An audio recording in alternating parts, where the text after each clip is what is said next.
মাঝে মধ্যে একটা কাজ করবেন, 5 জন বন্ধু এক জায়গায় বসবেন। আপনাদের যে বন্ধু সার্কেল আছে, তো সবসময় তো আড্ডা চলে আপনাদের, কিছু আড্ডাটা এমন ভাবে করবেন যে আড্ডাটা দেখে রব খুশি হয়ে যাবে। সুবহানাল্লাহ বলবেন না? আড্ডা দেন না, কিন্তু সেটার একটা সিস্টেম আছে। তো আড্ডা মানে তো নেশার জগতে চলে গেলাম, বিষয়টা এটা নয়। আড্ডা দেওয়ার মানে তো অন্য মেয়ের নিয়ে কথা বলা, এটা তো আড্ডা নয়। 5 জন বন্ধু এক জায়গায় বসে আপনারা একটা বলবেন যে চল আজকে একটা খেলা খেলি। কি খেলা?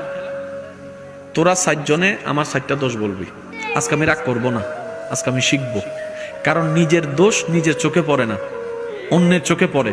তাহলে আজকে আমি তোদের চোখে আমি নিজেকে একটু দেখবো। কারণ বাহিরের মানুষ আমার দোষ ধরলে আমার ইজ্জতে লাগবে, আমার বন্ধু যদি আমার দোষ ধরে সেটা আমার ইজ্জতে লাগবে না। আমি নিজের শুধরানোর রাস্তাটা নিজেই খুঁজে বের করতে পারবো। বলেন না সুবহানাল্লাহ।